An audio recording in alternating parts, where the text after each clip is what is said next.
Why are China's youth boycotting pensions? I didn't even, is this like legal? I didn't think that was even possible. I mean, people have to pay into Social Security here in the US.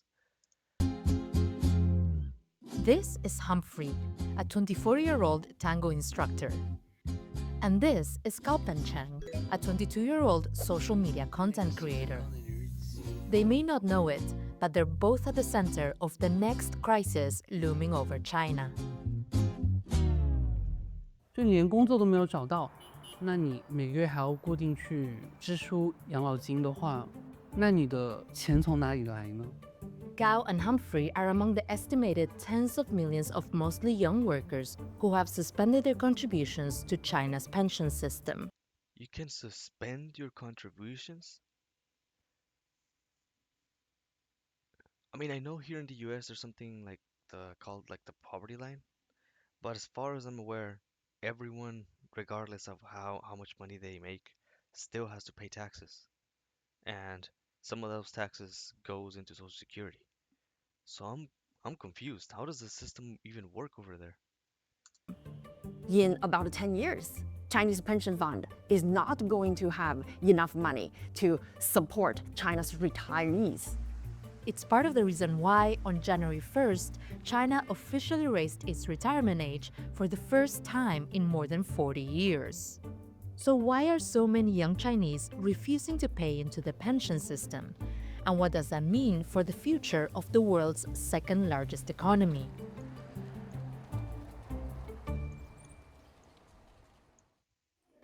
A looming retirement crisis isn't something unique to China.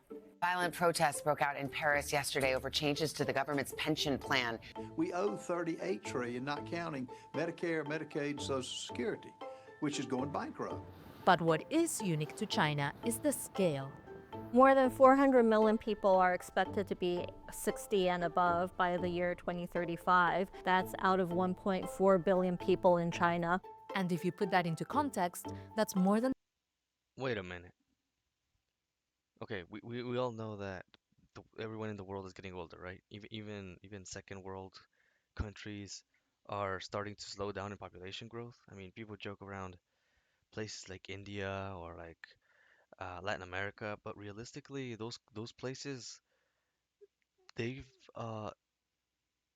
their population is no longer growing as it used to be. Right now, if I'm not mistaken, their population growth, like their fertility rate, is like 2.2, 2.3. So it's not even that great, that big. So, but anyway, so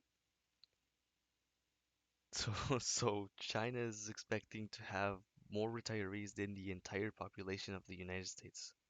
the population of the US and Canada combined. Bro, Canada barely has any people. Why is this? When they retire, most of them will be eligible to receive some sort of benefit. Like anything Or will they? in China, China's pension system is staggering in size and scale. It actually has the world's largest social security network, and the basic state pension covers 1.1 billion people. That's 80% of the population. And that system 80%? What about the other 20%? covers things from work injury, retirement, pensions, and maternal leave, and things like that. Sounds like communism to me. The easiest way to navigate China's pension maze is to think of it as three pillars. First and biggest of those is the basic pension system, which is managed by the state and covers over 1 billion people. People with a formal job are required by law to contribute into this fund, while payments are voluntary for those who aren't in formal employment. Oh, that's how it works? So it's kind of... No, here in the US you have to contribute regardless, right? Social Security is non-optional, I think. Within this pillar, the most important segment covers urban business workers. The second pillar is the voluntary corporate pension, where companies can decide if they want to set up retirement plans for their employees. Like the 401k and stuff like that.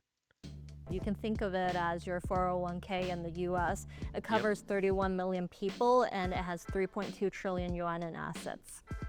And the third and newest pillar is the voluntary individual pension, which was introduced in 2022.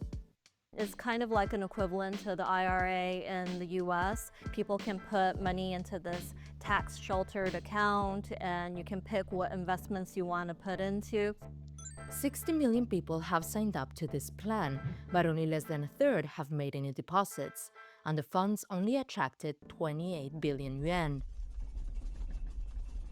Now, each one of these pillars is underfunded to some degree. According to a report published back in 2019, the segment in Pillar 1 that covers urban workers is expected to run out of money by 2035. Well, at least I'm glad the US isn't the only one running out of money. This was the key chart in that report. The line shows the balance in China's urban business workers' pension fund, which is expected to peak in 2027. Look at what happens after that. The key reason behind this? Demographics. It all comes down to demographics. Remember this? For the next 30 years at least, all couples may only have one single child each. China's one-child policy was introduced in 1979 with the goal of curbing rapid population growth. I mean, I understand that China has always throughout human history had an insane population, and I understand that back in the 19th century, it was like mass panic that there was going to be way too many people and that resources was going to run out and whatnot. But let's be real. People like quote unquote scholars have been panicking about overpopulation since the 1800s. And for better or worse, innovation has taken over our lives and at the same time provided more resources to accommodate those people that would otherwise um, not having the world would not have had the resources for them. Does that make sense? And by its own measures, it was widely successful. This chart shows how the birth rate decreased by more than half since the policy was introduced. This created a unique family structure that's now almost universal in China. If you think about the 4-2-1 structure, 4 grandparents, 2 parents doting on one child, that dynamic was the model in China for many years until the government ended the one-child policy. Now the cars are being flipped where the one child has to take on the responsibility of taking care of 6 aging people. The government Sounds to me like an institutional problem because I mean, tax robots. China uses robots, right? But then again, that would make their corporations less competitive. has been trying to reverse the impacts of the one-child policy, but these efforts haven't really worked. Birth rates have kept going down despite new incentives for families to have 2 or more children.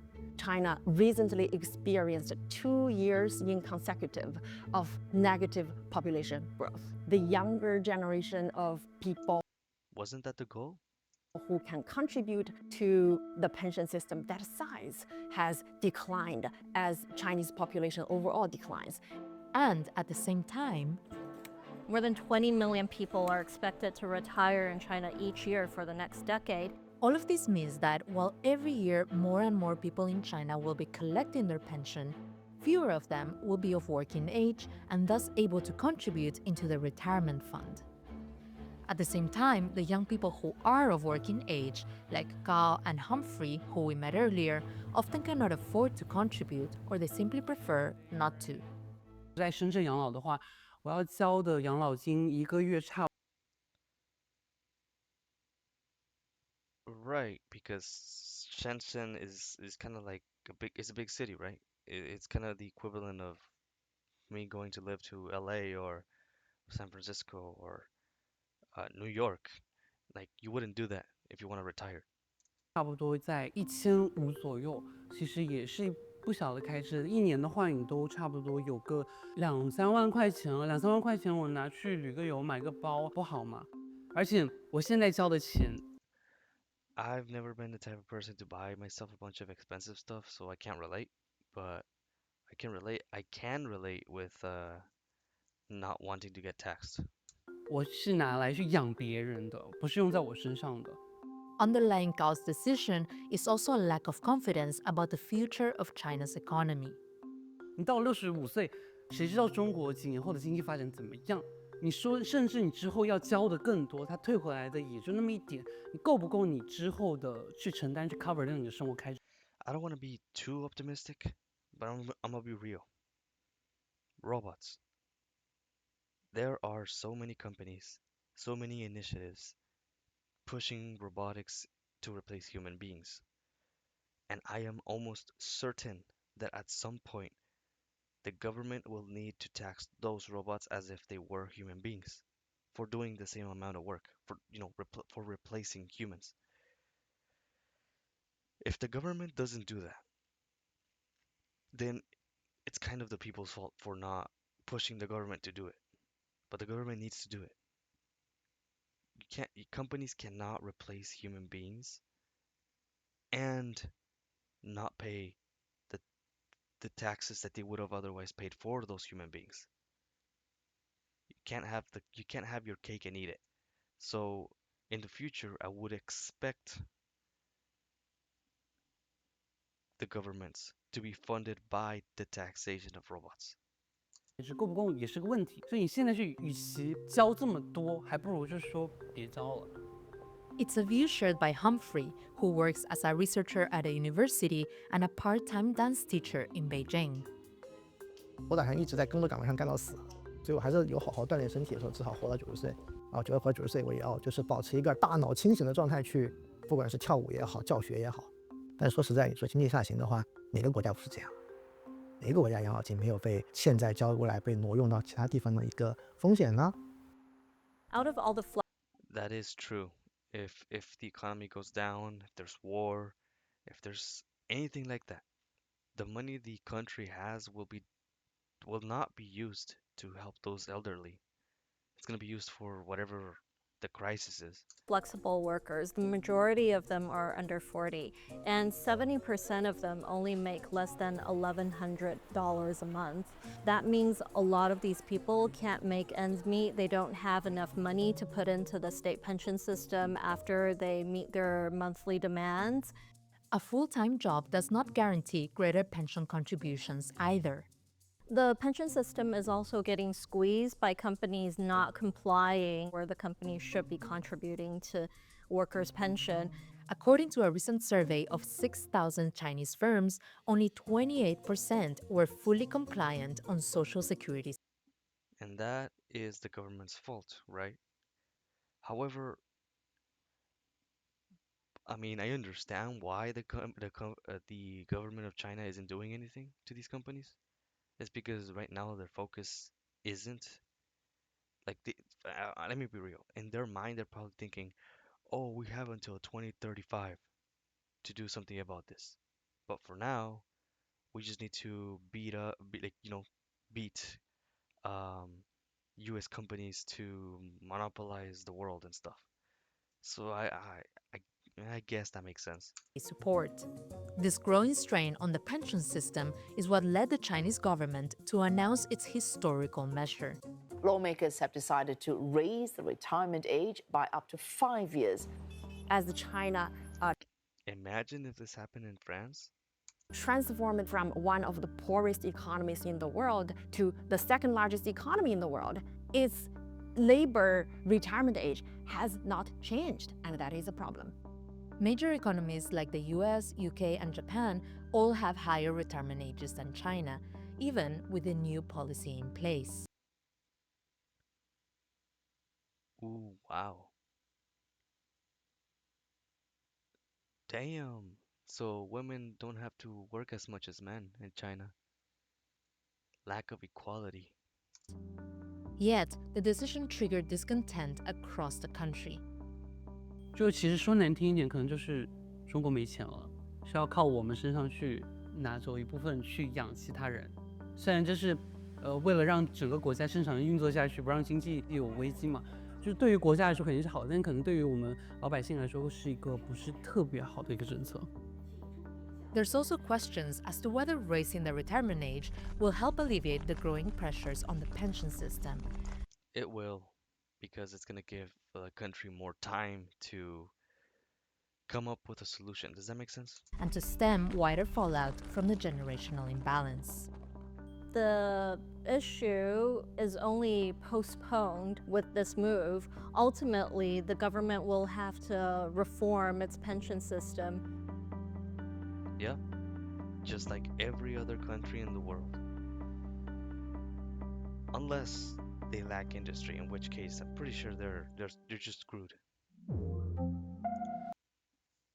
But yeah, as I keep saying, the government needs to be like put their pants on, be straightforward with companies, and demand a certain level of taxation based on robots, based on like the robots that are replacing humans. Because otherwise, what else is the government gonna do? Where's the money gonna come from? Are corporations just going to become the new government? That's that's like the easiest way to lead to a dystopia. Now, here in the US, I don't necessarily think that's gonna happen because of the way capitalism and everything.